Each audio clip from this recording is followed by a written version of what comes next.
저는 북한의 가장 추운 지역 그리고 가장 고산 지역인 백두산 쪽에 태어났습니다. 제가 살던 고향은 얼마나 고산지대고 얼마나 추운지 겨울이면 영하 35도 이상으로 내려갑니다. 너무 춥습니다. 올겨울이 참 추웠죠. 12월이 특별히 춥더라고요. 그런데 롱패딩을 입고 그렇게 막 긴 부츠를 신고 이렇게 엄청나게 두꺼운 옷들을 입고 이렇게 다녔습니다. 그런데 제가 북한에서 살 때는 그런 옷들이 없었어요. 그래서 얇게 입고 다니고, 그래서 이제 어느 정도로 추웠냐면 제가 살던 고향은 너무 추워서 남자들이 수건을 쓰거든요. 모자를 안 써요. 수건을 써요. 모자 위에다 수건을 돌리거든요. 그러면 이렇게 입김에 순식간에 사자머리가 돼버려요. 그 정도로 추운 것입니다. 이것은 추운 것이 아닙니다. 너무나도 따뜻한 것입니다. 제가 그런 곳에서 살았습니다. 저는 그곳에서 살고 저희 부모님이 사실은 장애자입니다. 근데 북한에서는 장애자라고 안 해요. 왜냐하면 태어날 때부터 장애자가 아니라 저 북한이라는 사회주의 건설을 하느라고 몸을 잃었습니다. 그래서 다리가 없습니다. 아버지도 다리 한쪽이었고 어머니도 다리 한쪽이 없어요. 북한에서는 이런 사람들을 공상영예군인이라고 합니다. 그래서 이렇게 나라를 위해서 헌신적으로 몸과 피와 청춘과 열정을 다 바쳤던 특별한 분들입니다. 그래서 저희 어머니는 청진시 조선소에서 가수로 있었습니다. 그런데 그 가수의 길도 안 가고 그 기중기 운전공으로 작업장에서 몸을 바치다가 그렇게 다치게 되었어요. 이렇게 저희 아버지는 불도제 운전수였어요. 불도제 운전사. 그런데 이제 통나무를 끌어내고 막 사회주의 건설을 위해서 하는데 저희 아버지를 사람이라 하지 않고 불도제리라고 했다고 합니다. 아무튼 하루에 4대든 5대든 식사만 하면, 밥만 주면 그 밥을 드시고 잠도 안 자고 하루에 2-3시간 4시간을 자면서 온몸을 불사했다고 합니다. 그래서 사회주의 건설에 저희 아버지 어머니는 이런 분입니다. 저 또한 아버지 어머니의 헌신과 그 불같은 열정의 피를 받아서 저도 북한에서 그렇게 살았습니다. 그렇게 살아서 열정적으로 살았거든요. 그런데 제가 왜 탈북을 했냐면요, 제가 탈북하던 시기는 북한에서 한창 고난의 행군이 고조로 진행되던 때였어요. 정말 94년도부터 95년도, 제가 이제 98년 초에 나왔는데 수많은 사람들이 굶어 죽었습니다. 여러분, 굶어 죽었습니다.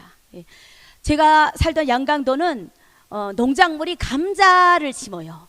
그래서 감자를 먹고 살거든요. 북한에서 왜 이렇게 갑자기, 북한은 사회주의 나라니까 배급제로 살고 있어요. 그러니까 딱 주는 것만 먹고 사는 거예요. 그래서 한 달에 상하순으로 나눠 가지고 배급을 주는데요, 성인은 일하는 사람 성인은 700g 하루에, 그리고 부양은 일하지 않는 가정주부를 말합니다. 300g 하루에. 그리고 아이들은 학생은 400g. 근데 그것도 떼는 것이 많아요. 그러니까 제 정량이 아니지 않나요? 이렇게 배급을 줘서 그것을 먹고 살았어요. 그것을 주니까, 그것을 먹으니까 모자라니까 뭐 죽도 써먹고 뭐 이렇게 이제 풀도 이렇게 섞어서 이렇게 먹고 살았는데 80년대 말부터 배급들이 자꾸 밀리기 시작했어요. 배급들을 잘 안 주는 거예요. 정상적으로 줘도 모자라는데. 그러니까 이제 북한에서는 고기도, 간장도, 된장도, 소금도 모든 것을 국가에서 줘야 먹어요. 상점에서 다 가정별로 타서 먹거든요. 이게 사회주의예요. 국가에서 주는 것만 먹고 살아라, 이게 사회주의예요. 그래서 이렇게 살았거든요. 한마디로 말하면 여러분들 이해가 안 될지 모르겠지만 이게 종으로, 노예로 사는 거예요. 국가에서 주는 것만 먹어라. 우리가 마치 집에서 고양이나 개를 키우듯이 내가 좋은 거 주면 좋은 거 먹고, 나쁜 거 주면 나쁜 거 먹고, 이게 북한 사람들 우리가 이렇게 살았단 말이에요. 그런데 80년대 말부터 90년대 초반에 배급이 밀리기 시작하는데 한 달씩 한 번씩 밀리더니 90년대 초반부터는 막 반년, 1년, 막 2년째 밀리기 시작하는 거예요. 주는 것만 먹고 사는데 주는 것이 없어졌어요. 그러니까 굶기 시작하는 거예요. 그래서 산으로, 강으로, 바다로 사람들이 헤어나가기 시작하는 거예요. 그래서 이제 사람들이 이렇게 해서 굶는 일들이 나타나기 시작했어요. 동구라파 사회주의 쪽에서, 유럽 쪽에서 많이 이렇게 식량을 수입해 오고 우리 석탄과 무연탄들이 나가고 이런 것들이 막혀버렸어요. 왜냐하면 동유럽 사회주의 국가들이 무너졌거든요. 그러니까 이제 이런 것들이 단절되면서 엄청난 위기가 온 거예요. 그래서 그 수입이 끊어지니까 이렇게 살 수밖에 없는 거예요. 그래서 이렇게 고난이 찾아왔는데 배급이 반년, 1년 막 거의 2년씩 밀리니까 굶어 죽기 시작하는 거예요. 도시 사람들은 산골로 들어오고, 산골 사람들은 소작농으로 밭을 파서 자기가 막 감자 심고. 근데 저희가 사는 고장은 벼도 안 나고 추워서 고산지대여서 감자가 주식입니다. 그때부터 저는 어린 나이부터 호미를 메고 곡괭이를 메고 이렇게 산으로 가서 계속 감자 농사를 많이 했어요. 학교 때부터. 그런데 이제 점점 산을 이제 두지기 시작합니다. 그렇게 해서 이제 밭을 읽어서 감자 농사를 하기 시작했거든요. 그래서 여러분, 제가 어려서부터 즐거워 먹었던 것은 감자입니다. 감자. 쌀은 여기 항해도, 강원도 요 남쪽 아래쪽에서 나는 거거든요. 쌀은 저희는 감자밖에 없어요.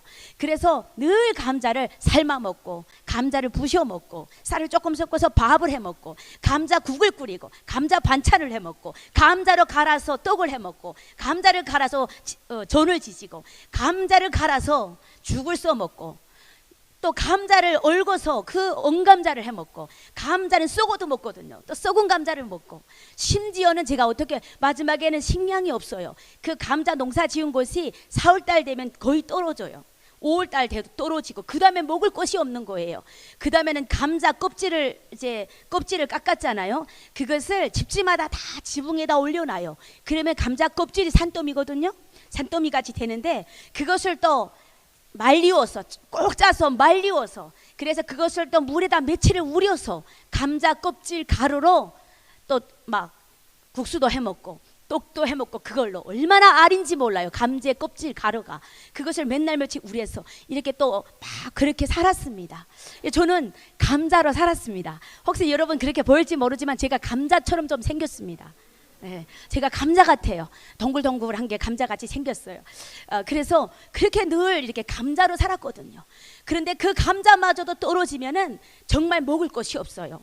그래서 막 북한에 뭐 산에 가면 풀이 없고 막 뭐 나무도 다 뜨는다는 그 이야기가 사실은 달래 나온 것이 아닙니다. 그 산에 가면 열매, 막 산나물 정신없이 다녀요. 그렇게 이제 우리가 살았거든요. 그래서 오직 머릿속에 뭐냐면 저녁 먹을 거, 오직 머릿속에 뭐냐면 내일 먹을 거, 오직 먹는 생각입니다. 먹는 생각. 왜냐하면 사람에게 있어서 먹는 것이 제일 중요하기 때문이에요. 혹시 여러분 굶어 보셨나요? 먹을 것이 없어서 굶어 보셨나요? 다음 끼를 생각하며 굶어 보셨나요? 여러분은 쌀이 없었을 수 있겠죠. 어떤 분들은 혹시 쌀이 떨어졌다고 그런 간증하시는 분들이 있더라고요.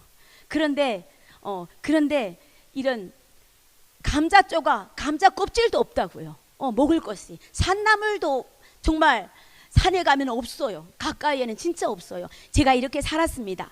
그래서 이제 이런 시기에 이걸 고난의 행군이라 하고, 북한에서는 듣기 좋게 고난의 행군이라고 합니다. 그런데 아사 전쟁이 일어나서 정말 듣기는 300~400만 명이 죽었다고 합니다. 여러분 굶어 죽었다고 합니다. 근데 정말로 정거장마다, 역전마다, 공원마다 가는 곳마다 시체들이 있었어요.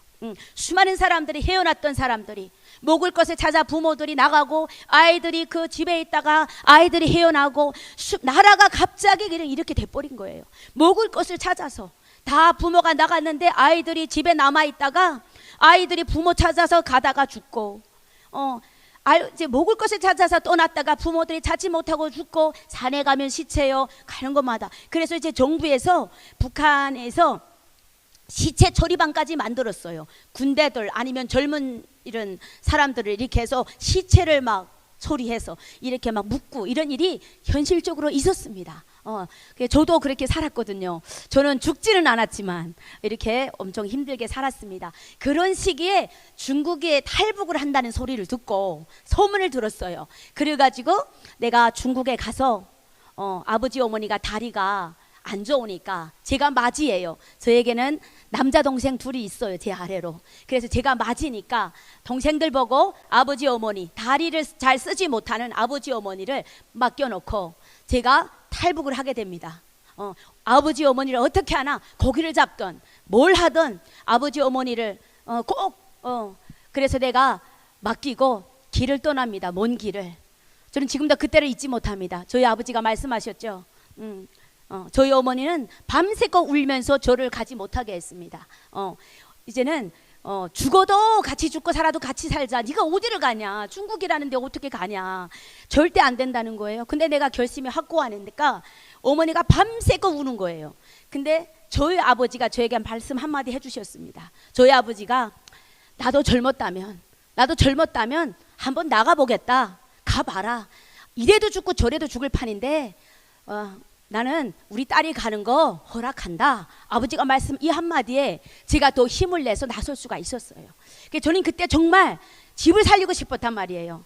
중국이라는 데 가서 쌀을 조금이라도 지고 와서 아버지 어머니에게 대접하고 싶었단 말이에요. 동생들을 대접하고 싶었단 말이에요. 그래서 저는 두만강을 건넜습니다. 정말 두만강 건너는 이야기도 정말로 정말 그렇게 국경 연선에 가가지고 밤에 낮에 산꼭대기에 올라갔다가 밤 12시 넘어서 도적 고양이처럼 소리 안 내며 산에서 내려와가지고 두만강, 얼음이 풀리기 시작한 두만강을 건넜어요. 제가 그렇게 첫 탈북을 하게 됩니다. 저희 목적은 가정을 살리기 위한 목적으로 건너왔는데요. 그런데 중국에 오니까 현실은 그렇지 않았습니다. 중국에 오니까 공안국이 붙잡으러 다니고 탈북민 한 사람을 붙잡으면 막 포상금까지 5천을 내걸고 중국돈 5천 중국돈 5천을 내걸고 탈북민들 붙잡기 시작하는 거예요. 그래서 저마다 국경연선 집들은 우리를 받지 않습니다. 다 손잡고 나가라고 합니다. 안 받습니다. 사정해도 안 받습니다. 그러다 나니까 갈 데가 없는 거예요. 그러다가 제가 이제 한 마음 좋은 할머니 집에 들어가서 그 할머니 집에서 그 아들을 통해서 이렇게 연길까지 나오게 되는 그런 연길까지 나오게 됐습니다. 저는 돈을 조금이라도 벌어서 가겠다. 돈을 벌어 가겠다. 조그만 어떤 일도 괜찮다. 아무리 험한 일도 더러운 일도 괜찮다. 내가 돈을 벌어 가지고 가게끔 도와달라고. 그래서 그 집에 가 있었는데 엄청나게 계속 탈북민 북한에서 온 사람들 붙잡고 공안국이 막 골목골목 다니고 그 집주인이 두려워하는 거예요. 저를 집에 갖다 놓고 두려워하는 거예요. 나 때문에 집에 우환이 생길까 봐. 이런 상황 속에 있었습니다. 그런데 그때 들리는 말이 탈북민들 붙잡아 갈 때 코를 깨간다는 거예요. 코를 진짜 깬다는 거예요. 그래서 끌고 가는 걸 봤다는 거예요. 두려워가지고 두려움에 쌓이게 됩니다. 그러다가 제가 그 연길에서 한 40일 있다가 또 팔리게 됩니다. 그래서 제가 이제 북한에서 탈북할 때 23살이었거든요. 근데 다른 중국 사람들이 손에 의해서 팔리게 됩니다. 중국에서는 이렇게 여자를 데려올 때 돈을 주고 데려오거든요. 그 풍습이 그렇더라고요. 그래서 이렇게 돈을 좀 많이 줘야 이렇게 데려오거든요. 그래서 이제 만약에 농촌의 시골 쪽에 있는 남자들이라든가 조금 모자란 남자들이라든가 아니면 좀 이런 분들이 이제 이런 분들이 장가 못 간 사람이 진짜 많아요. 진짜 많아요. 근데 탈북민들은 돈 조금만 주면 되거든요. 근데 그것을 누가 주냐면 저희 집에 가는 것이 아니라 나를 데리고 살던 사람이 팔고 돈을 자기가 쓰는 거예요. 그래서 저의 몸값이 얼마냐면 4,500원입니다. 중국 돈 4,500원. 한국 돈 100만 원도 안 됩니다. 90만 원 가격입니다. 제가 90만 원짜리입니다. 제가 그렇습니다. 그래서 제가 팔려서 연변에서 너무 멀리 떨어진 흥룡강 쪽 한쪽 구석 러시아 변경으로 제가 가게 됩니다. 그래서 그곳에 이제 가서 그래서 제가 이제 뜻하지 않는 이 몸 하나 건사하자고. 왜냐하면 붙잡히지 않으려고. 코가 깨서 북한에 가고 싶지 않아서 제가 이제 가게 됩니다. 그곳에 가서 이제 시집을 가게 되죠. 팔려서 시집을 가게 됩니다. 여러분 인생의 변해도 어떻게 이렇게 갑자기 변합니까? 40일 만에 그냥 50일도 안 돼, 한 달 반도 안 된 기간에 저는 부모를 떠나서 외국에 가서 다른 사람들 손에 팔려서 이렇게 어떤 곳으로 갔는데, 제가 그때 야, 이게 뭐지? 진짜 꿈인가? 진짜인가? 이거 막 나도 이렇게 헷갈리는 이런 일을 했습니다. 제가 진짜 돌이켜보면 너무나도 그렇게 하고 중국에서 이렇게 이제 살았는데요. 제가 지금 만약에 내 인생에서 가장 잘한 일이 무엇이냐 물어본다면 저는 지금요 한숨 쉬지도 않고 말할 것입니다. 탈북을 한 것이 제일 잘했다. 저는 아무리 이렇게 어려운 일을 걸어왔다 할지라도, 아무리 이렇게 내가 팔리며 정말 비참한 인생을 살았다 할지라도 내 인생에 탈북을 한 것은 가장 잘한 일입니다. 또한 내 인생에 예수를 만난 것이 가장 잘한 일이다. 나는 이것을 늘 자랑하고 싶습니다. 그래서 제가 이제 이렇게 중국에 가고 거기서 살게 됩니다. 그래서 거기 가서 딸도 하나 낳고 살았습니다. 지금 저희 딸이 23살인데 한국에 들어온 지 한 달 됐습니다. 대학교를 중국에서 다 졸업하고 지금 들어왔습니다. 우리가 16년 됐거든요. 딸이 7살 때 제가 그 집에서 나왔었는데 16년 만에 딸을 만났습니다. 그래서 이제 이렇게 됐는데, 제가 모두 4번의 탈북을 했습니다. 그럼 왜 4번의 탈북을 했을까요? 공화국이 끊임없이 그쪽도 연변 쪽뿐만 아니라 그 러시아 변경 쪽 저 한쪽 구석에도 끊임없이 이제 그런 옌다라고 그 사람들을, 북한 사람들을 송환합니다. 붙잡습니다, 공안이. 그런데 이제 재수가 없어서 걸린 거예요. 그래서 붙잡혀서 또 탈북해 나오고, 이래서 3번의 북송. 근데 탈북해 나오면 감옥에서 죽을 줄 알았는데 안 죽고 살면 내 다리가 걸을 수 있으면 다시 탈북을 시도합니다. 끊임없이. 그래서 제가 이렇게 3번의 북송과 4번의 탈북을 했습니다. 제가 이제 재탈북을 왜 했냐면, 재탈북은 첫째로 자유를 맛봤지만은 또한 저의 딸도 있었기 때문입니다. 그리고 내가 북한에 가서 내가 살던 곳이지만 다시 가서 살아보니까 너무나도 기가 막힌 거예요. 너무나도 앞이 새카만 거예요. 그리고 끊임없이 외국에 갔다 왔다는 이유로 보이부 감시가 앞집 옆집 뒷집 다 감시가 돼가지고 내 말 한마디 행동 하나를 다 주시하고 있는 거예요. 여기서는 못 살겠다. 이제 이런 그리고 끊임없이 북한이라는 나라는 한 동네에서 옆에 동네로 가기 힘들어요. 친척 집에 가도 다 그런 안전부에 가서, 공안에 가서 이런 등기를 해야 돼요. 그리고 어디를 가면 여행증을 꼭 띄고 가야 돼요. 엄마집 친정집 가도, 도에서 도를 넘어가도, 군에서 군을 넘어가도 다 여행증, 그 통행증이 있어야 돼요. 나를 확인하는. 그래서 마음대로 다닐 수 없는 거예요. 그리고 계속 강연회, 학습회 끊임없이 사람들을 들볶아요. 그래서 이제 그런 곳에 갑자기 들어가니까 살 수가 없는 거예요. 그래서 제가 이렇게 다시 또 재탈북을 하기도 했습니다. 그래서 이제 제가 이제 중국에서 살면서 탈북을 해가지고 중국에 갔는데, 저에게는 그런 것이 혼란한 내가 시기를 많이 겪었어요. 북한은 오직 북한밖에 모르는 거예요. 북한은 봉쇄된 나라예요. 북한에는 오직 저희는 조선중앙 텔레비전 하나만 봤어요. 그것도 전기가 계속 가가지고 잘 못 봤어요. 조선에는 딱 방송 하나가 있어요. 그걸로 다 보는데 거의 다가 선전 매체예요. 그리고 당과 수령을 찬양하고 당과 수령을 위해서 한 목숨 바치는 선전 매체예요. 우리가 그것만 보거든요. 그래서 이제 그거에 살았는데 이제 그런 것만 이제 보고 그 세상을 몰랐단 말이에요. 제가 세계를 몰랐단 말이에요. 북한 사람들은 세계를 잘 모르거든요. 봉쇄됐기 때문에. 그런데 탈북이라는 이것이 어마어마한 생명을 불사한 이 모험을 했는데, 세계에 나가보니까 너무나도 다른 거예요. 우리가 배웠던 것, 우리가 아는 것, 우리가 들었던 것하고 너무 다른 거예요. 그래서 탈북한 사람들은 누구든지 다 그럽니다. 우리가 거짓말 속에 있었구나. 우리가 속았구나. 이게 뭐지? 이런 혼란은 다 막 겪을 겁니다. 제가 이제 저도 그런 혼란을 겪었단 말이에요. 그래서 우리는 이렇게 안 배웠는데 이게 뭐지? 이게 뭐지? 끊임없이 막 혼란스러웠어요. 정치적으로 막 혼란스러웠고, 막 나의 막 정체성이 혼란스러웠고, 막 엄청난 이런 혼란기를 제가 겪었습니다. 이렇게 하면서 제가 이제 그렇게 살았고, 그래서 이제 중국에서 이렇게 살다가 북송을 했는데요.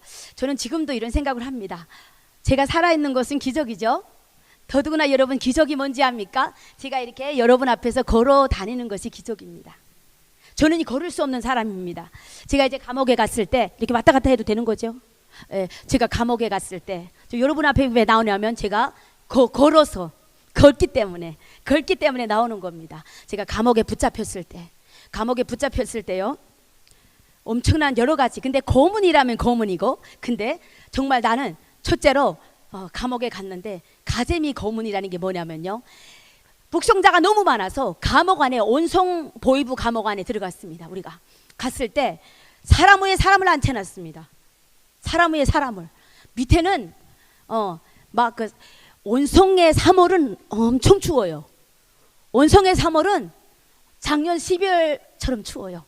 그런데 거기에 우리를 지키는 보위부 군대들은요, 이따만한 개털 옷을 입었어요. 이만한 개털 옷을 식구도 추워서 떨고 있어요. 저는 붙잡힐 때 어떻게 붙잡혔냐면요, 이런 정장 차림으로 붙잡혔어요. 힐을 신고 붙잡혔어요. 근데 한국의 감옥에 가면은 죄수복을 주는 것 같더라고요. 포른 색깔의 죄수복을. 북한에는요, 입고 가는 옷 그대로 감옥 생활합니다. 여름 옷을 입었으면 여름 옷 입고 겨울을 내야 합니다. 겨울 옷을 입었으면 여름에도 그 겨울 옷을 입고 보내야 합니다. 뭘 주지 않아요. 제가 이제 이런 근데 온성 감옥에서 이렇게 있는데 밑에는 성례가 올라오는데 거기에 우리가 무릎 꿇고 그 바닥에 앉는 거예요. 앉는데 우리 위에 사람을 앉혀놓고, 그래서 이렇게 등이 내 배에 붙고, 또 그 사람 앞에 또 그 배에 앞에 사람의 등이 붙고 이렇게 앉았습니다. 그래서 우리끼리 말했습니다. 이게 가자미 훈련이다. 여러분, 가자미가 납작하죠. 가자미 훈련이라고 우리끼리 이름을 붙여놓은 거예요. 그래가지고 거기서 내가 40일을 앉아 있었습니다. 40일을. 혹시 그 중에 몇 번 우리를 일컷이어서 그 취조를 받거든요. 어떻게 탈북했고 중국과 뭐 했고 누구를 만났고 많이 물어봅니다. 그렇게 하고 이제 앉는데 사람이 그냥 겹쳐놨어요. 조그만 방에다가. 그런데요, 일어나자면 뭐 일어나는 거예요? 왜냐하면 마비가 돼버린 거예요. 하반신이 마비가 됐어요. 왜냐하면 다른 사람이 깔고 앉아있고 앞에 사람의 그 무게까지 감당하다 나니까 하반신이 그냥 피가 안 통해 다 마비가 돼버린 거예요. 그래서 일어나서 하면 푹 꼬꾸라듭니다. 그 소아마비 다리 소아마비 그분들이 다리처럼 흐드러들 하더라고요. 내가 그렇게 하고 막 계속 갑니다. 계속 막 빨리 움직여야 되거든요. 이래가지고 사람들 누구나 다 얼마나 사람들이 잔인하고 악착한지요. 저는 그때, 저도 북한 사람인데 사람이 이렇게 잔인할 수가 있구나. 화장실을 가야 되는데 화장실을 안 보내요. 화장실도 물어보고 가야 되거든요. 그렇게 앉아있는 것도 먹은 게 없어요. 먹은 거 아침에 멀건 죽 요만한 거 하나 주고 저녁에 하루에 2번 줘요. 그냥 술 마시면 끝나는 거예요. 그런 커피 같은 그렇게 걸쭉한, 근데 막 쉰 거, 막 국소라기 별거 다 있는 쓰레기 물 같은 걸, 그래도 그걸 먹으라고 주는 거예요. 그래서 이제 어떤 때 쉰 거 나와요. 그래도 그걸 먹어야 돼요. 그런데 그걸 먹고 하루에 2번 먹어요. 그러니까 이게 배는 날마다 배가죽이 들어가 있거든요. 살은 팍팍팍팍 예비거든요. 그러니까 점점 뼈밖에 안 났는데 끊임없이 사람을 달구는 거예요. 그래가지고, 그런데 이제 사람이 깔고 앉았죠 또. 그러니까 이게 고통인 줄 제가 처음 느꼈습니다. 그래가지고 거기 앉아있는데 걸을 수가 없는 거예요. 근데 어느 날 3번째로 취조받으라고 나가자고 보니까 엄청난 냄새가 진동하는 거예요. 이 냄새가 막 사람들 다 무슨 냄새지? 발이 쏘고 가고 있는 거예요. 발꼬락이 썩는 거예요. 왜 썩냐면 앞에 사람의 그 온도에 계속 깔려 있었잖아요. 그러니까 피가 안 통하는 상태에서 앞에 사람이 깔고 있었잖아요. 그러니까 그 발꼬락이 피가 안 통하니까 썩는 거예요. 사람이 온기에 썩는 거예요. 그래가지고 가운데 끼운 사람들은 춥지 않거든요. 구석에 있는 사람들 성에를 다 맞고 있는 거예요. 울바자가 돼서 이렇게 있는 거예요. 제가 그때 거기서 40일을 있었어요. 화장실을 좀 갈 수 있습니까? 승인 받아야 가거든요. 안 돼, 앉아 하면 앉아야 돼요. 이렇게 이틀을 안 보내는 것도 있어요.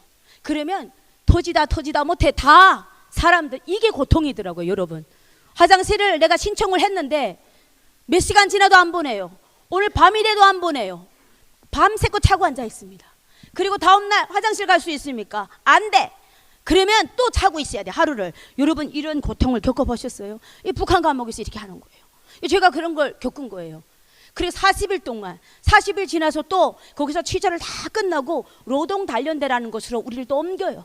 그거는 노동 개조대 혹은 노동 단련대라고 하는데 사람을 일로써 혼내는 데예요. 일로써 정신 한번 차려봐라 하고, 그러면 일로 사람을 혼내는 데란 말이에요. 그러면 일 강도가 어느 정도인지 여러분 아시죠? 다 쭉 말라서 뼈만 남아서 가죽만 남아가지고 40일 만에 나왔단 말이에요. 일어설 때 사람마다 다 일어서지 못했어요. 그런데도 뒤에서 차고 밀시고 나와야 돼요. 개설에도 줄 맞춰야 돼요. 늘 줄 서서 앞으로 가 뒤로 가 옆으로 가시에요. 그 시체 같은 사람들을. 근데 이 시체 같은 사람들이 또 어디 갔냐면요, 노동 단련대에 가가지고 새벽 5시부터 밤 10시까지 띄우는 거예요. 뛰라는 거예요. 자, 강냉이밥, 돌이 썩썩 씹히는 강냉이밥을 하루 3때 주는데, 그 시라지, 썩은 시라지를 삶아서 주거든요. 소금을 매달 넣고.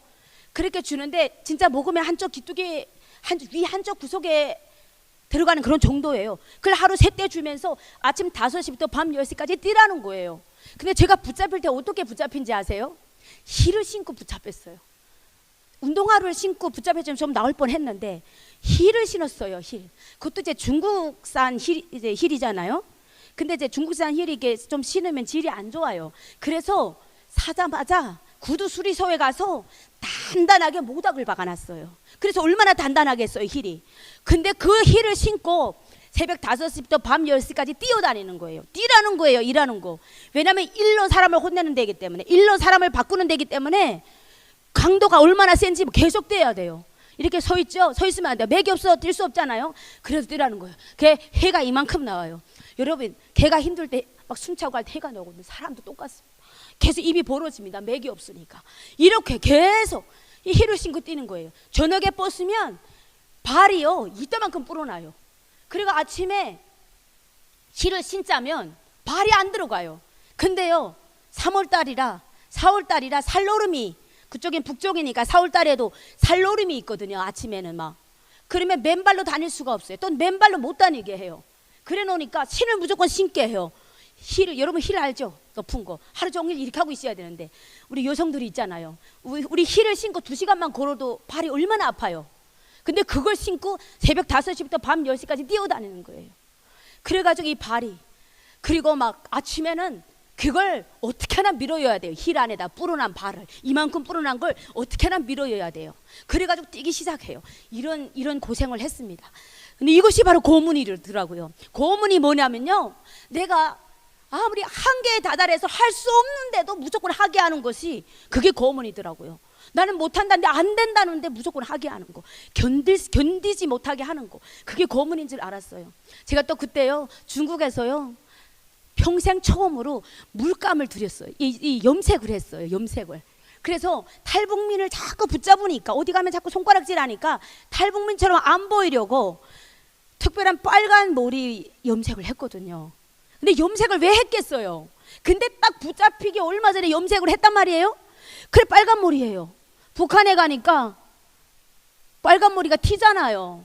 보이부 사람들이 그냥 지나가는데 하나 툭 치고, 지나가는 사람 하나 툭 치고 하면 빨간 대가리가 동네 북이 돼버린 거예요. 이 머리가 얼마나 맞았는지 몰라요. 빨간 대가리라고, 자본주의 물을 먹고 왔다고, 이 빨간 대가리라고 특별히 튀니까 다른 사람들도 맨날 맞아대는데 나는요 다른 사람보다 몇 배를 맞아대는 거예요. 이 머리가 정상인 게 진짜 신기할 따름입니다. 너무 맞아요. 막 고조 치나요?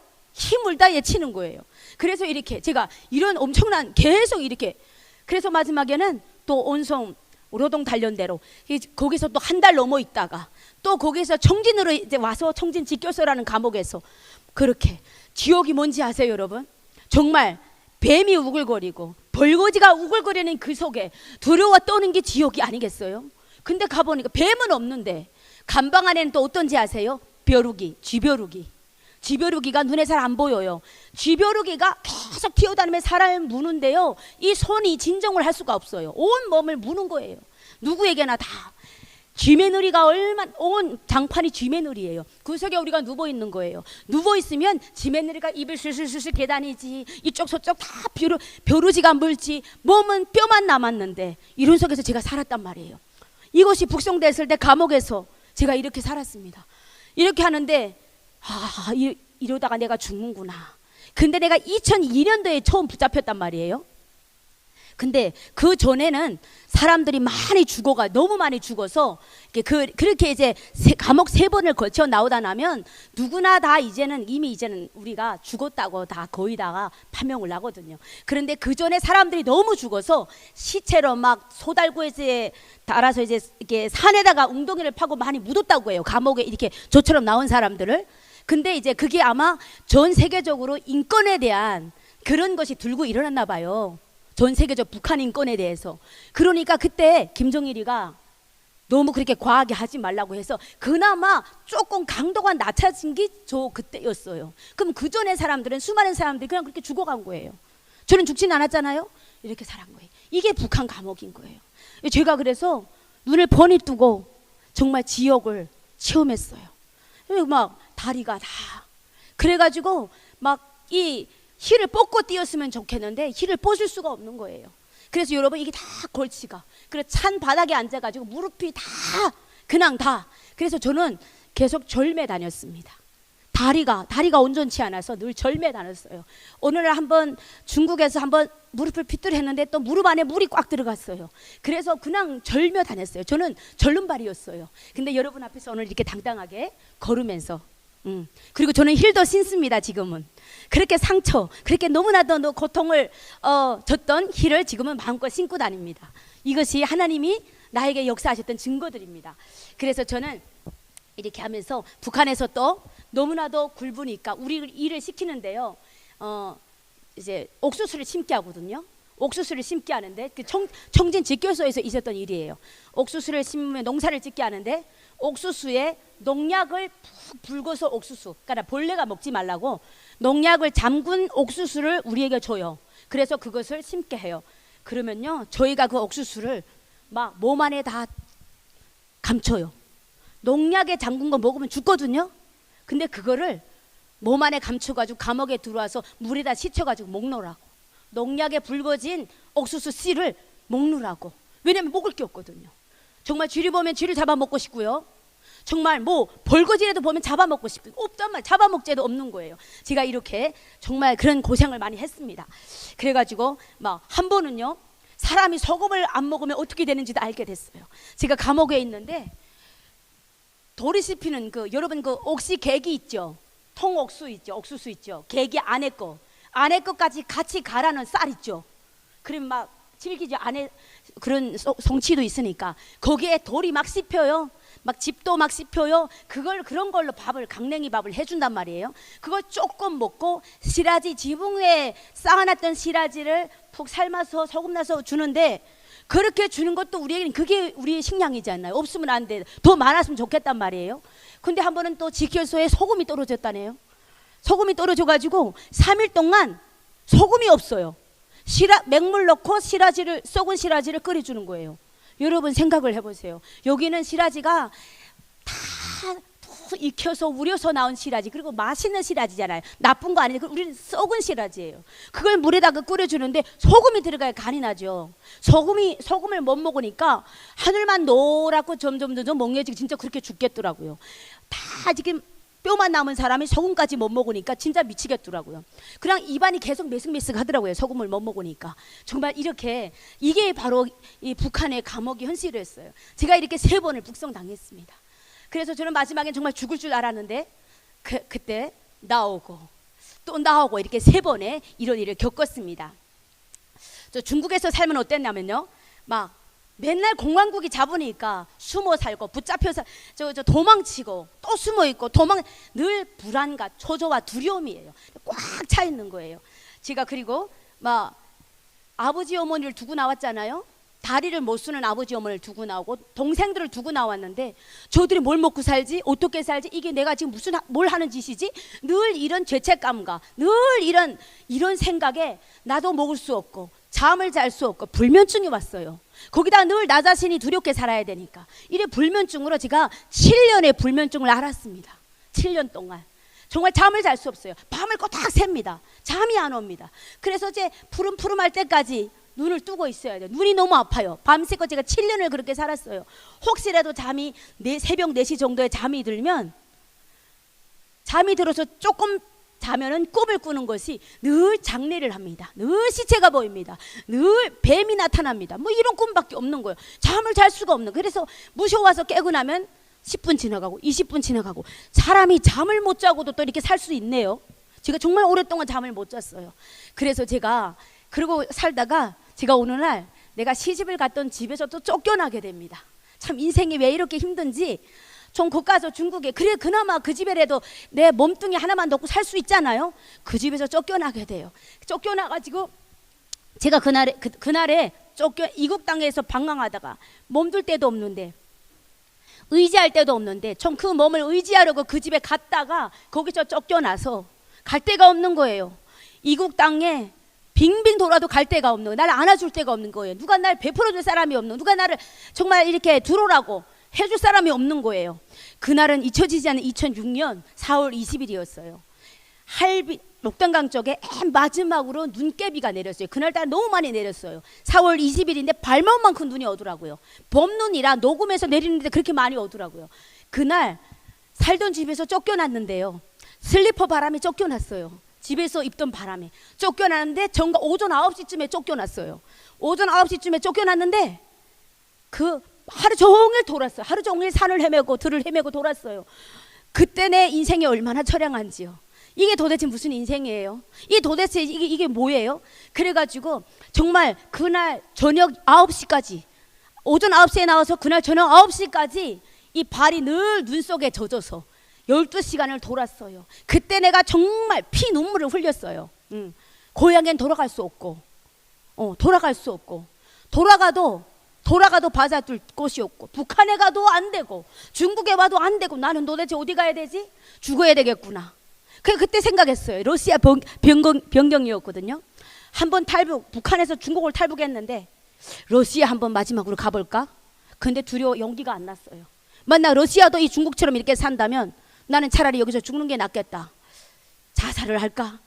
여러 가지를 너무 생각해. 자살을 하려고 보니까, 아니 내가 이국 땅에 와서 내가 죽으면 누가 알아주겠어요? 우는 사람도 없고, 시체가 그냥 내 동경이 치고 막 아무데나 묻힐 것 같고, 아무데나 막 그렇게 될 것 같고, 너무 인생이 처량한 거예요. 이럴 때에 이렇게 12시간을 헤매던 내가 찾아간 것이 한 교회 집사님의 집이었어요.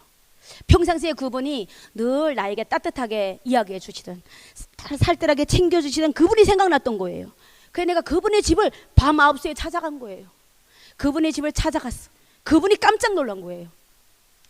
이 무슨 일인가? 근데 봤는데 온 아랫도리가 다 젖어버리고, 근데 이제 사람이 너무 떨려가지고 그냥 말도 못해요. 12시간을 그 눈개비 속에 다 젖고 다녔잖아요. 근데 그분이 교회 집사님이었어요. 들어오라 하고 막 기도해주고, 따뜻한 아래벽에 이불을 막 3개 4개 덮여도 이 오한이 멈추지 않는 거예요. 그런데요, 그때부터 나는 교회에 다니기 시작했어요. 여러분, 내가 BC의 인생과 AD의 인생을 말하지 않나요? 나처럼 비참한 인생이 어디 있어요? 나처럼 이렇게 한이 많은 인생이 어디 있겠어요? 지금도 저는 들립니다. 야, 떼라 이 예민아이들, 이 개쌍년들 떼라, 이 짐승보다 못한 것들, 이 배반자들, 반역자들 떼라. 뒤에서 엉덩이로 발로 차고 앞으로 거꾸로 했다 또 일어났다 떼야 돼요. 이렇게 몇 달을, 여러분, 이런 지옥을 살았는데요.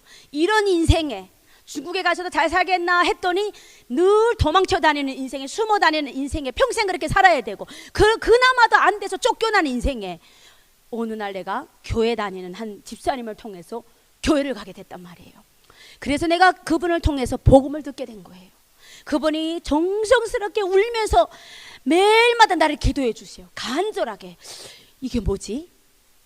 저는 그때 그 집사님이 사랑인 줄만 생각했어요.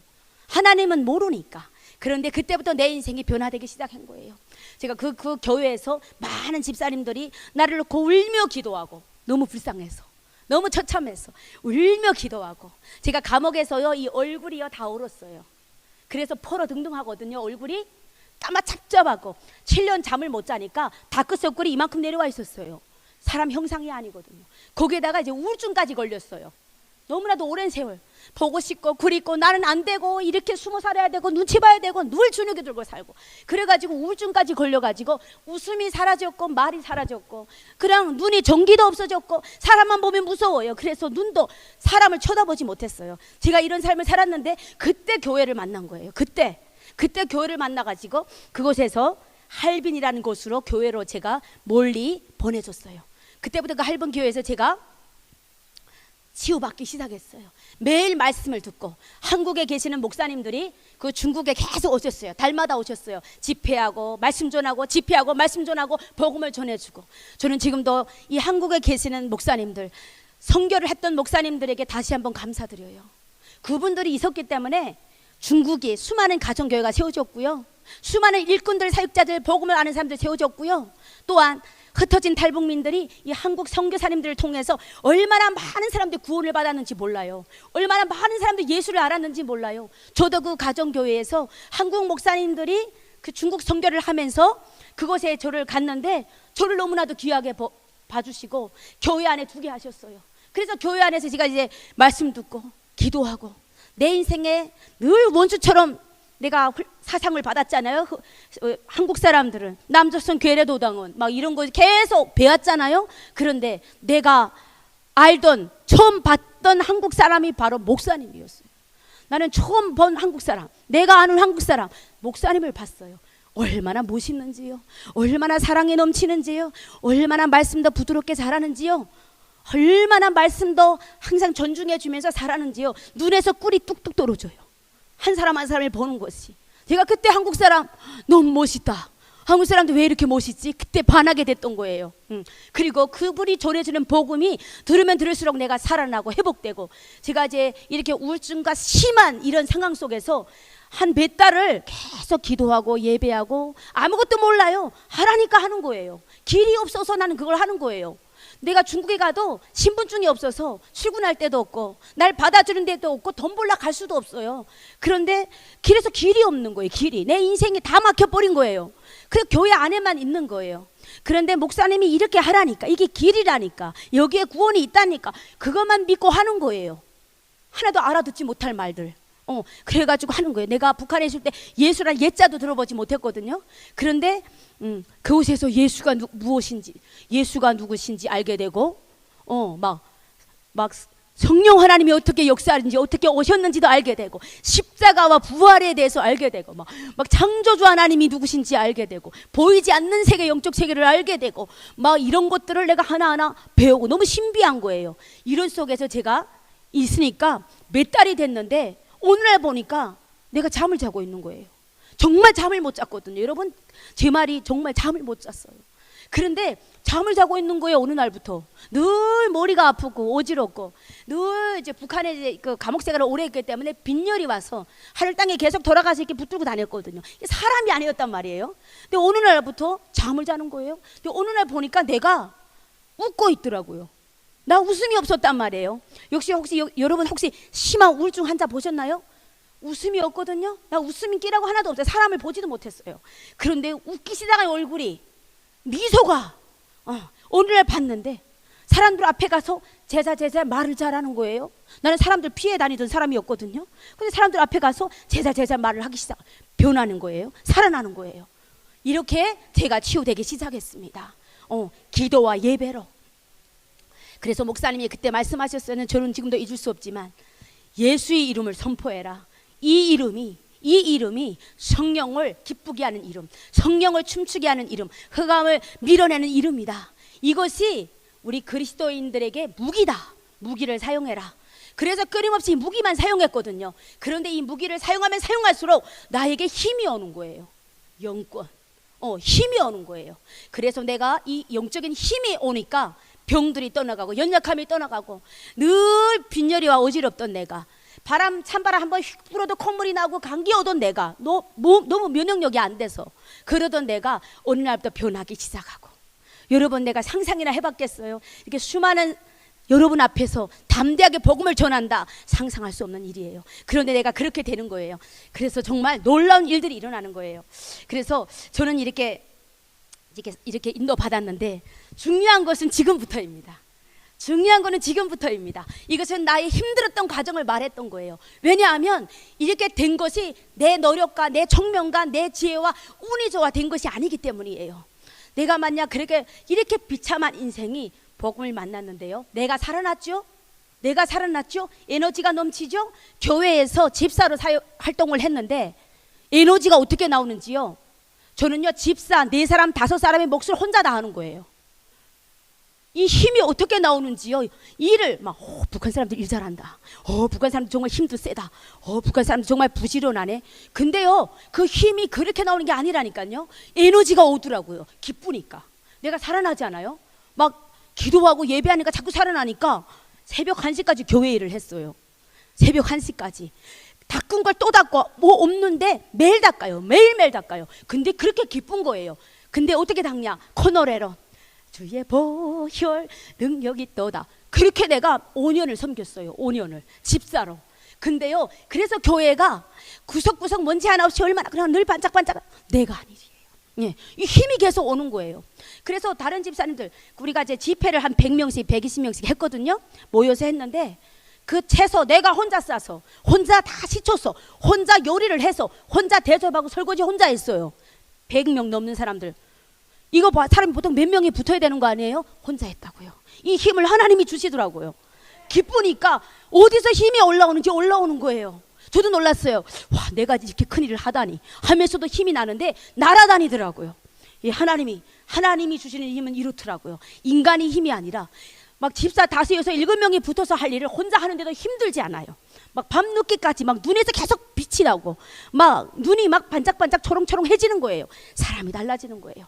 그렇게 제가 집사를 한 5년, 6년 하다가 이제 신학 공부를 하기 시작했습니다. 사역이 시작됐습니다. 여러분, 내가 살아났죠? 내가 증인이 됐죠? 내가 늘 예수 그리스도의 이름으로 나 자신에게 명령하기 시작했어요. 저는 일단은 예수 그리스도를 만나고 나의 정체성을 발견했습니다. 나의 정체성이 뭐냐면요, 과거에 북한이라는 나라의 배경, 그리고 과거에 가난한 중국에 나가면 아우 저 북한 사람, 아우 저 탈북민, 북한에서 왔나?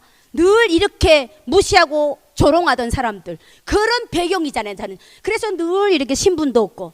그런데 하나님이 나에게 은혜를 주셨어요. 살아나니까 신분증도 없는 탈북민, 그런데 한 조선족 여자의 신분증을 가지고 사역을 하기 시작했어요.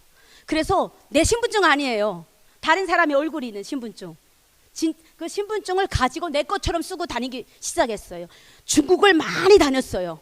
저 아래 산동까지, 산동, 상해, 그리고 이제 동북 삼성은 정말 많이 다녔어요. 그렇게 하면서 하나님이 능력을 주시더라고요. 여러분, 내가 치유됐잖아요. 하나님이 말씀하셨죠. 오직 성령이 너에게 임하시면 너희가 이 권능을 받고 예루살렘과 온 유대와 사마리아 땅끝까지 이르러 내 증인이 되리라. 내가 증인이 되지 않나요? 내가 증인이지 않나요? 그렇게 부족하고 연약하고 정말 버러지보다 못한 내가 하나님이 그 주시는 그 권능으로 구원받고 살아나고 힘을 받았더니 막 힘이 주체를 못하겠는 거예요. 그래가지고 보면은 나처럼 눈이 멍해, 과거의 나처럼 멍해 있는 사람 보면은 오라고, 날 따라 해라고. 예수는 그리스도, 주는 그리스도시요 살아계신 하나님의 아들이십니다. 아픕니까? 상처가 있습니까? 괴롭습니까? 육신이 아픕니까?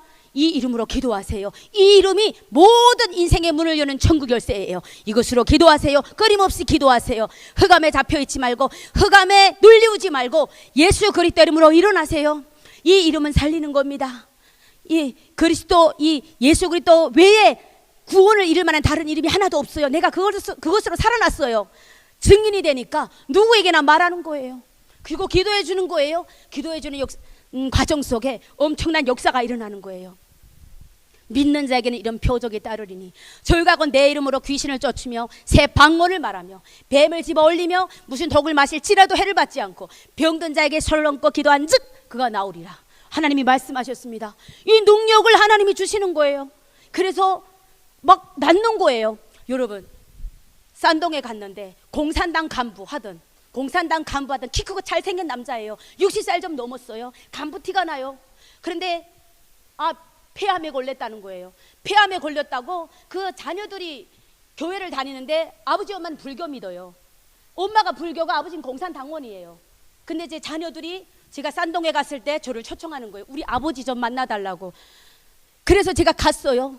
근데요, 공산당원도요, 그렇게 확실한 공산당원도요, 폐암이 걸려서 얼마 안 남았다고 하니까 믿겠대요. 키가 자꾸 까맣잡잡한 이 여자가 말하는 예수를 믿겠대요. 그래서 내가 그랬습니다. 예수를 믿으면 이렇게 되고 구원이 이렇게 일어난다. 내가 그랬다. 믿어라. 그리고 따라해라. 그리고 예수 이름을 알려줬어요. 우리가 조금 전에 찬송 예수 이름에 대해서 찬송했잖아요. 예수 이름이 능력이 있기 때문에. 그래서 내가 그걸 알려줬다고요. 예수의 이름을. 자꾸 말미암을 탑을 이런 거 기회 두지 말고 예수 이름을 선포해라. 예수 이름으로 내 안에 암덩어리는 깨어질지어다, 쪼개질지어다, 녹아질지어다. 기도해라. 예수 이름은 하루에 예수는 그리스도 3,000번 고백해라. 제가 영접을 시키고 그걸 알려줬어요. 살려고요. 예수는 그리스도, 예수는 그리스도. 그렇게 하면 운동하기 시작했어요. 내 말을 아주 잘 듣는 거예요. 살려고. 그래가지고 제가, 그런데 몇 달 안에서 소식이 오기를 폐암이 나았답니다. 탈북민 여자가 남의 신분증을 가지고, 다른 사람의 신분증을 가지고 다니는 사람한테서 나에게 있는 예수 이름을 주었더니 그가 나와버렸어요. 한 번은 또 갔습니다. 그 산동에 그쪽에 이제 어느 쪽이었지? 그 라이저우라고 그쪽에 갔어요. 한 분이, 여자분이 이제 그 병원에 데려간 거예요. 그분도 교회 집사님인데 남편은 안 믿는 사람이에요. 근데요, 지금 보름째 배변이 안 된다는 거예요. 배가 이렇게 불어나는데 숨이 차서 이 배변이 아래로 내려가야 되는데 위로 올라온대요. 병원에서 해결 못 하는 거예요. 거기는 라이저우 시예요. 큰 병원이에요. 근데 거기서 안 돼가지고 이틀이 있다가 정 안 되면 북경 병원에 데려가겠다는 거예요. 근데 그 남자 몸집이 좋아요. 근데 배가 나와서 이만한데 숨을 쉬는데 막 너무 조급해해요. 여러분, 이 배가 차서 이 올레미는 고통을 저는 체험하지 못했지만 그분이 너무 괴로워서 앉아 못 있고 누워 못 있어요. 계속 이렇게 어떻게 할지 몰라서 이걸 그렇게 고통 속에 있더라고요. 근데 제가 갔어요. 근데 제가 사실 그때 좀 불신한 게 왔어요. 왜냐하면 이거 지금 꽉 차 있다는데, 근데 내가 설명은 확실하게 했거든요. 예수 이름으로 무엇이든지 된다. 영접을 시켰어요. 그분을. 따라 하더라고요. 여러분, 죽게 된 사람은 다 따라 해요. 살려고요. 길이 없으니까. 그래, 일단은 영접을 시켰어요. 막 하나님이 어디 계시죠? 공기가 안 보이는 것처럼 하나님이 성령으로 안 보인다. 그러나 계신다. 우리가 호흡할 때 호흡을 하면 공기가 들어가는 것처럼 성령님도 내가 하나님 믿을게요 하면 들어간다. 그래서 내 따라 해라. 그러면 성령님이 안 보이는 성령이 훅 들어간다. 그 다음부터 안에 계신다. 막 알려줬어요. 그러니까 막 그대로 해요. 따라 해요. 막 내 마음의 문을 열고 예수를 나의 주인으로 영접합니다. 그래서 영접을 했어요. 영접을 딱 하고 그 다음부터 제가 기도하기 시작했어요. 제가 그 남자가 한 50 몇 살 된 남자예요. 근데 50 몇 살 된 남자의 배를 제가 2시간을 문대고 있었어요. 2시간을 문대고 있었어요. 권세는 뒤에 주고 있더라고요. 이 영혼을 묶어놓은 어둠의 권세, 저주의 권세는 떠나갈 치요다. 비정상으로 이 영혼을 괴롭게 만드는 이 어둠의 영아, 이 더러운 질병아, 이 저주의 뿌리야. 예수 이름으로 이 영혼을 놔주고 떠나갈 치요다. 이 영혼은 쾌변을 할지어다. 정말 2시간은 남자 배를 문졌다고요. 막 옆에서도 막 집사님들 2분이 간절하게 기도하고, 그리고 막 기도하다가 고백하세요. 예수는 그리스도. 막 그랬어요. 그랬더니 이분이 중국 사람이에요. 제가 또 그 설명을 안 했네요. 막 예수 수지도 고백하기 시작하는 거예요. 내가 기도하면 당신도 고백하세요. 그러면 그분이 따라해요. 막 하다 그분이 못해요. 고백하세요. 입술 벌리세요. 내가 둘이 같이 기도하고 옆에 사람 같이 기도했죠. 그게 저녁 7시 반 시간이었어요. 아마 한 6시 반부터 7시 반, 8시 반 그 시간 같아요. 그 시간이었는데 제가 그렇게 하고 기도 2시간 하다 힘들더라고. 오늘 옷이 다 젖어가지고 기도했거든요. 2시간 동안 기도하다가 제가 기도하면서 살짝 이런 생각했어요. 내가 지금 뭐라는 짓이지? 그 남이 남자 배를 문지면서 2달을 이게 뭐라는 짓이지? 좀 여러 생각이 왔었어요. 그리고 내가 그리스도 이름으로 다 된다 했는데 이거 안 되면 어떡하지? 이제 이런 생각도 좀 했단 말이에요. 그런데 그 다음날 아침 7시에 부인 집사님이 전화 왔어요. 4시에, 새벽 4시에 다 변을 봤답니다. 그러니까 이런 놀라운 성경을 체험했습니다. 나에게는 엄청난 많은 간증이 있어요. 하나만 꼭 하고 갈게요. 제가요, 이 하나님을, 이 탈북자가 믿는 성령이 저 믿음이 진짜 맞을까? 수많은 사람들이 의심을 하잖아요. 저는 공산 정권에서 태어났고 김일성 사사만 두면 살아났고 거짓말이 세계 속에서 골수까지 저는 사상이 된 사람이에요. 그래서 이런 거 안 보이는 거 안 믿는 거 웃기잖아요. 안 믿어요. 그런데 이런 상황 속에서 예수님을 만나니까 하나 증거가 오는 거예요. 그래서 제가 이 예수님을 제가 그래서 이제 나는 사도행전에 나타났던 오순절의 역사를 믿습니다. 왜 믿냐? 나에게 나타났단 말이에요. 제가 정말 기도를 많이 했어요. 할 게 기도밖에 없어서 하루에 10시간을 기도한 적도 있었어요. 여러분, 나는 옆에 사람도 없고 교회 예배 때만 사람들이 있고 밤에는 없거든. 혼자 있거든요. 외롭거든요. 할 일이 뭐예요? 허튼 생각에 잠기다가는 기도하고, 허튼 생각에 잠기다가는 성경 읽고, 교회 안에 여러 가지 잡지가 없어요. 성경밖에 없어요. 그래서 제가 이제 성경을 아주 몇 권을, 책 한 권을 성경을 계속 봤는데 책을 많이 보니까 성경 이렇게 불어나더라고요. 새 책이 불어나서 해지더라고요. 바꾸고 또 성경 하나 너무 보니까 막 불어나더라고요. 여러분 성경이 몇 번 불어나 봤습니까? 저는 몇 번 불어났어요. 몇 권이 불어났다가 바꾸고 반복했어요. 그래 알아듣지 못하는, 내가 이해 안 되는 그 말을 계속 읽고요. 계속 앉아서 외로울 때마다, 속상할 때마다, 누가 보고 싶을 때마다, 내 인생이 막 내가 보기에도 답답할 때마다 기도했어요. 10시간씩. 저는 기도를 예수는 그리스도로 했어요. 그리스도 이름으로 명령한다. 지금 내 생각 속에 외로운 생각을 가져다주는 어둠은 떠나갈지어다. 예수 그리스도로 명령한다. 내 속에 또 고향에 대한 그 보고 싶음으로 나를 외롭게 만들고 이렇게 나의 이 신앙을 또 다운시키고 나를 또 이렇게 힘들게 하는 어둠아 떠나갈지어다. 끊임없이 기도했어요. 계속 기도했어요. 이렇게 기도했는데요. 그래서 오직 예수 이름으로 살았거든요. 오직으로 살았거든요. 늘 기도 속에 있었거든요. 근데 여러분 아세요? 어느 날 입이 열려버린 거예요. 내가 중국에서 외국인이잖아요. 중국말 배운 적도 없고 중국 글자를 배운 적도 없고. 그런데요, 조선족을 만나면 복음을 전할 수 있어요.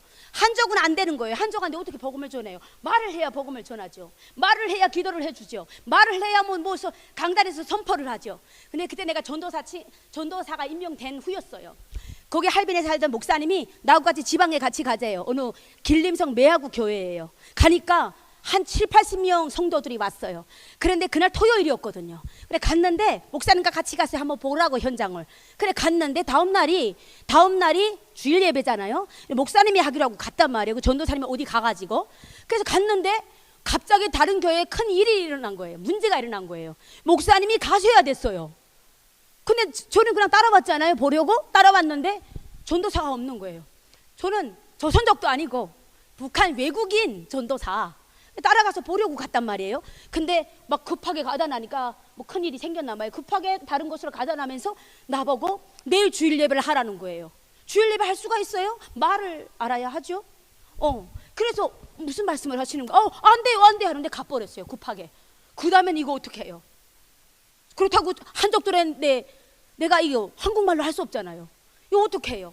밤새껏 기도했어요. 시편 27편의 말씀을 붙잡고 밤새껏 기도했어요. 능력을 달라고. 이거 어떻게 하는 거야? 내일 수많은 사람들이 와 예배 드릴 건데 이거 어떻게 합니까? 밤새껏 기도했어요. 한 잠도 못 잤어요. 밤새껏 기도했는데요. 그 다음 날 내가 설교를 하는데요. 강단에서 설교를 하는데 나는 내가 누군지 몰라요. 그냥 내가 이렇게 왔다 갔다 하는데 앞에서 사람들이 눈물을 흘려요. 뒤에서 막 아멘 하는데 보통 중국 쪽에 농촌 쪽에 이제 도시에 가면 좀 조는 사람 많아요. 내가 목사님들 몇 번 따라가 보니까 조는 사람들이 많더라고요. 조는 사람 하나도 없어. 눈이 다 반짝반짝반짝 막 여기서 반짝 저기서 반짝 다 저 뒤에까지 다 반짝거리는데 다 앞을 향하고 있어요. 나이 드신 분들도. 그래가지고 막 아멘 하는데 제가 중간에 정신 차려봤어요. 내가 지금 말씀을 내가 지금 알아듣나? 알아들었어요. 방언이 터져버렸어요. 중국어 방언이 터져버렸어요. 그래서 이 외국인이 하나님이 입을 열어주신 거예요. 그 다음부터 내가 중국 현장을 다니기 시작했던 거예요. 이 방언이 터진 다음부터. 그래서 이 탈북민 북한 사람 외국인이 중국에 다니며 복음을 전파했어요. 제가 말하는 것은 유창하진 못합니다. 하나님이 또 유창한 언어는 안 주셨더라고요. 근데 여러분 외국인들이 말하는 거 알죠? 그 말하는 게 귀엽잖아요. 귀엽죠? 외국인들이 한국말 하는 거 귀엽잖아요. 근데 내가 하는 말이 되게 귀여운가 봐요. 중국어를 하는 것이. 그러니까 다 집중해 보는 거예요. 거기다가 내가 이렇게 몸동작, 발동작을 해가면서 막 제스처를 해가면서 힘있게 선포하니까 그냥 다 은혜를 받아버리는 거예요. 그때부터 초청 요청이 들어오기 시작했어요. 그 김혜란 전도사님을 우리 교회 보내달라. 저기 또 물란시엔에서 우리에 보내달라. 또 상하이 쪽에서 우리 쪽에 보내달라. 제가 발음이요 정확하지도 못해요. 발음이. 그런데 말을 하는 거예요. 신기한 게 뭔지 아세요? 하나님이 방언을 터뜨려 버리니까 중국 사람들은 조선족들, 중국에서 태어나 학교 다닌 조선족들, 그분들은 말을 중국말 잘해요. 잘하는데 기도는 못해요. 설교, 조선족 전도사님들 설교하는 사람 많지 않아요. 아무리 중국에서 학교 다녀도. 근데 저는요 일반 말은 잘 못해요.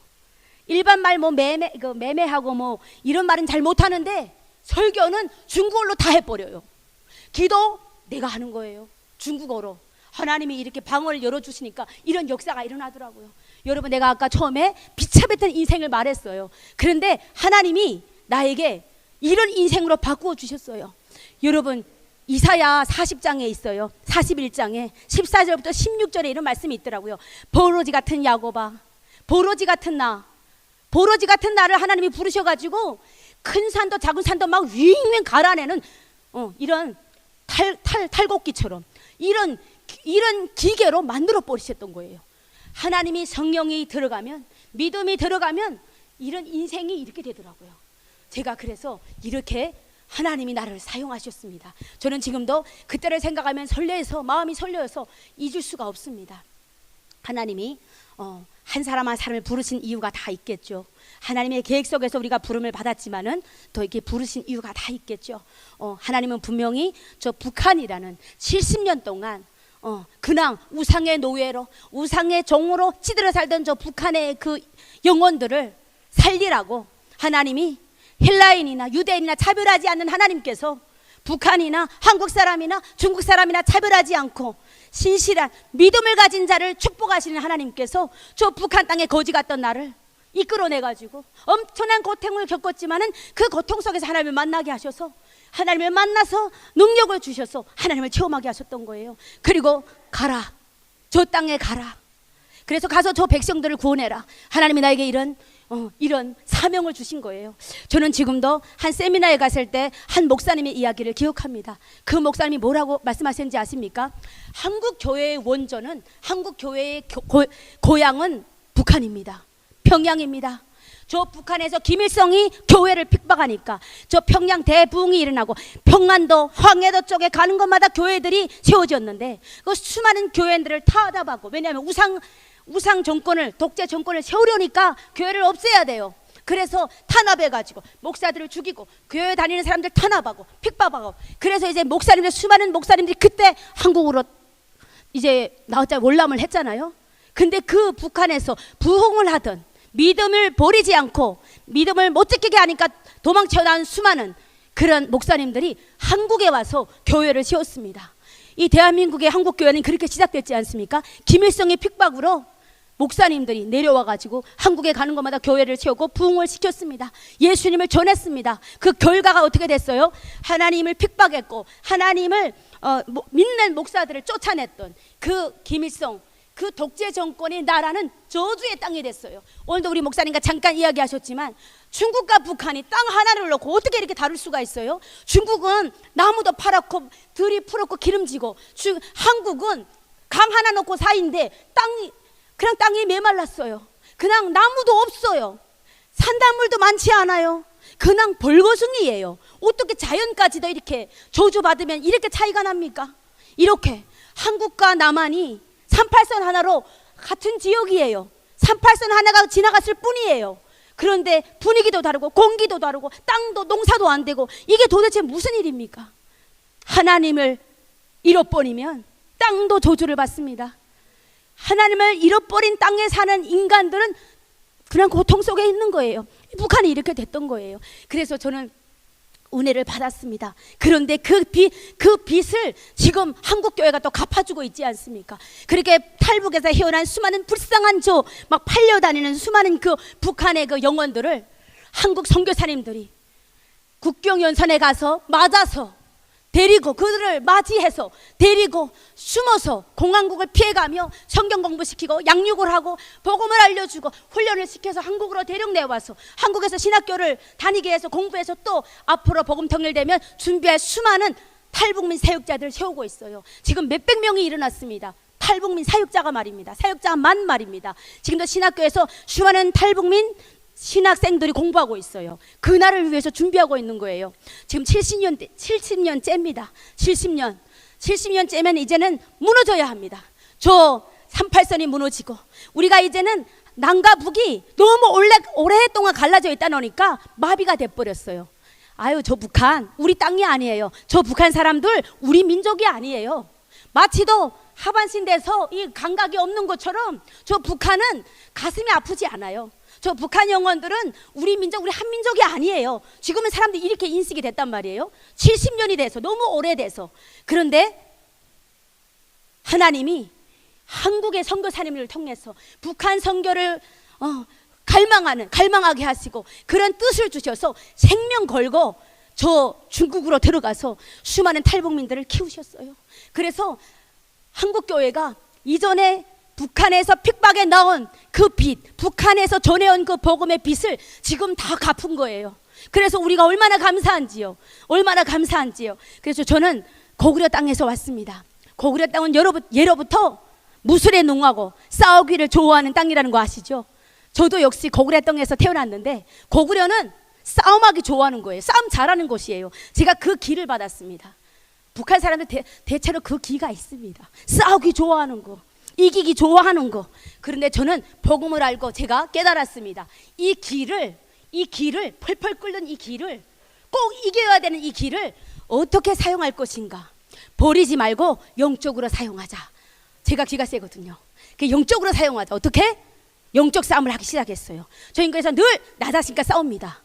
환경과 싸웁니다. 그리고 마귀와 싸웁니다. 질병과 싸웁니다. 하나님이 그래서 계속 싸우니까 이기는 겁니다. 아, 질병을 이겼구나. 기도 하나로 질병을 이겼구나.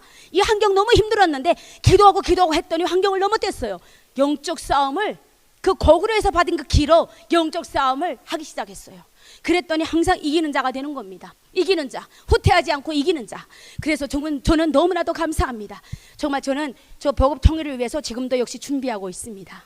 어느 날 하나님이 나를 살려주셨는데, 하나님이 나를 살려주신 이 복음을 들고 나도 북한 땅에 가서 살려야 되지 않겠습니까?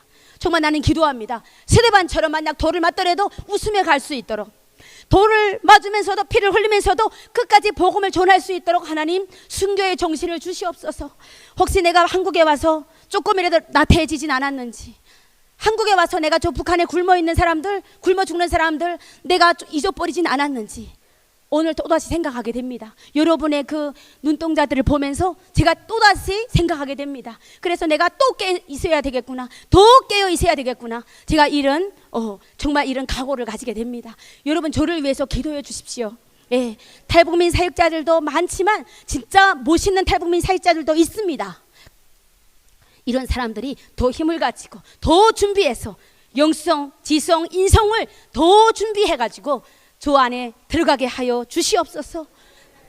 통일이 되면 여러분도 들어가지만 우리가 먼저 들어가야 되지 않겠습니까? 우리가 두고 온 고향에, 우리가 두고 온 그 땅에 먼저 들어가서 세우고 선포해야 되지 않겠습니까? 우리 동창들에게, 우리 고향 친척들에게, 동네 사람들에게 가서 복음을 먼저 전해야 되지 않겠습니까? 복음 통일되면 북한 선교의 선발대로 먼저 가야 되지 않겠습니까? 그래서 여러분, 저희를 놓고 기도해 주세요. 자본주의, 이 세상의 유혹에, 세상의 탐심에, 돈에 유혹되지 않고 정말 생명처럼 사명을 잘 감당하게 하옵소서. 여러분, 저를 위해 기도해 주십시오. 여러분, 시간이 너무 짧습니다. 시간이 너무 짧대요. 제가 아직 할 말이 너무 많은데 시간이 됐습니다. 그래서 맺으려고 합니다.